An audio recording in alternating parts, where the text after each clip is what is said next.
You know, every creator, every founder, pretty much everyone trying to build something eventually hits this wall.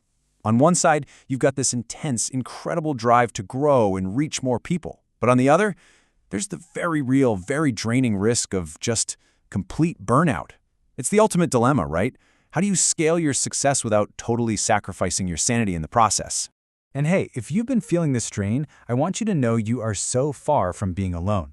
A recent survey found that a staggering 79% of creators have dealt with burnout. This isn't some rare, isolated problem. It's practically become part of the job description, but it absolutely doesn't have to be. So what does this burnout actually feel like? Well, it's that sinking feeling when the thing you were once so passionate about, the very reason you started this whole journey, suddenly, it just feels like a chore. The deadlines, that guilt when you don't post, the constant pressure, it all just piles up until your creative escape feels more like a heavy obligation. You know, there's actually a name for this specific feeling: marketing fatigue. This isn't just about being tired. It's a very specific kind of exhaustion. It's fueled by the constant pressure of content overload, the anxiety of trying to please some ever-changing algorithm, and just the sheer exhaustion of trying to jump on every single new trend. Sound familiar? So here's maybe the most important takeaway from this whole explainer. Experiencing creator burnout is not a personal failure. It is not a sign that you don't have what it takes. All it is a sign that your system is broken. The problem isn't you, it's your process. And that right there is the core mindset shift we have to make.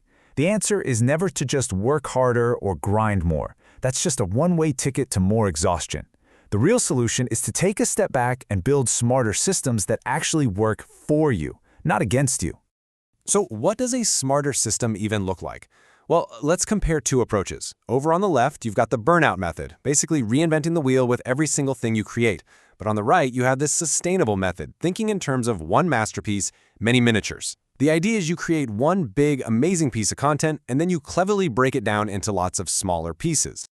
Okay, so how do we actually do this? We're going to break it all down into three main pillars for sustainable growth: efficiency, brand identity, and audience ownership. Let's dive right into that first one: radical efficiency. A perfect example of this is something called the waterfall repurposing method. Just imagine you record one big flagship piece of content. Maybe it's a deep dive video lesson or a podcast interview. From that single recording, you can clip out dozens of short-form reels, pull out powerful quote cards for social media, and even rewrite the core ideas into a great blog post. You're basically squeezing every last drop of value from your best work. Now, to make this a reality, you need an efficiency toolkit. This means doing things like batching your work. Dedicate one day to filming, another to writing. It means using templates and tools like Canva so you're not starting from scratch every time. And crucially, it means automating all those repetitive admin tasks and focusing on things like evergreen products and sales funnels that can work for you 24/7, even when you're not working. And the impact of this is, well, it's huge. Marketers who really lean into automation save on average 25 hours every single week. Just think about that for a second. What could you do with an extra 25 hours? That's time you could pour back into being creative or thinking strategically and this is a big one, actually just taking a break. All right, our second pillar goes a bit deeper than just efficiency. It's about scaling your soul, not just your reach. Because look, growth without a strong sense of who you are is just empty expansion. Your brand, your unique voice, your values, that is your single most valuable asset. And having a consistent brand identity isn't just some fluffy, nice-to-have thing. It's incredibly profitable. One study actually found that brands with a strong, consistent identity were twice as profitable as their competitors. Why? It's simple. Consistency builds trust, and trust is what drives everything. Let me tell you a quick story about how critical that trust really is. There was this guy, Ed Show, a director of product marketing at Salesforce. He comes back from paternity leave, and he's told to relaunch a product codenamed Aladdin. The only problem? The first launch had been a total disaster. It broke, and it completely shattered trust with the sales team. So yeah, the stakes were incredibly high. When he started reaching out to his top sales reps, this is the kind of response he got. The trust wasn't just damaged, it was gone. He was basically facing what looked like an impossible mission.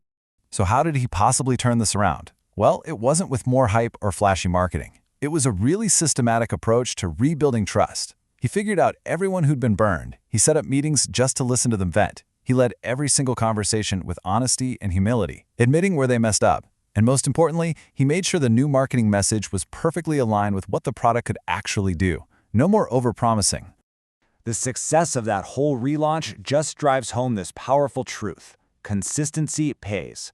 In fact, other studies show that a consistent brand presentation across all your platforms can increase revenue by as much as 23%. So yeah, consistency isn't restrictive, it's a direct path to growth. And that leads us right into our third and final pillar, owning your audience and your time. This is all about creating real stability for your business and, just as importantly, setting crucial boundaries for yourself in a digital world that's basically designed to be chaotic. Think of it this way. Social media platforms, they're rented land. The landlord, the algorithm, can change the rules overnight and poof, your reach is gone. But things like your email list or a private community, that's owned land. Those are your people, and the return on investment is just undeniable. Email marketing still brings back a median of $36 for every single dollar you put in. And a huge part of owning your time is being really honest about what you're tracking. It is so easy to get obsessed with vanity metrics, views, likes, follower counts. But you have to stop and ask yourself, are these numbers actually tracking my success and my well-being, or are they just tracking my activity and keeping me stuck on that content treadmill? Okay, I know we've covered a ton of ground, but none of these ideas mean anything if you don't put them into practice. So let's talk about your first sustainable step, how you can take all this and turn it into an immediate, real change in how you work. So let's just quickly recap the payoff. What happens when you build these kinds of systems? Well, you get more revenue, that potential 23% lift from brand consistency.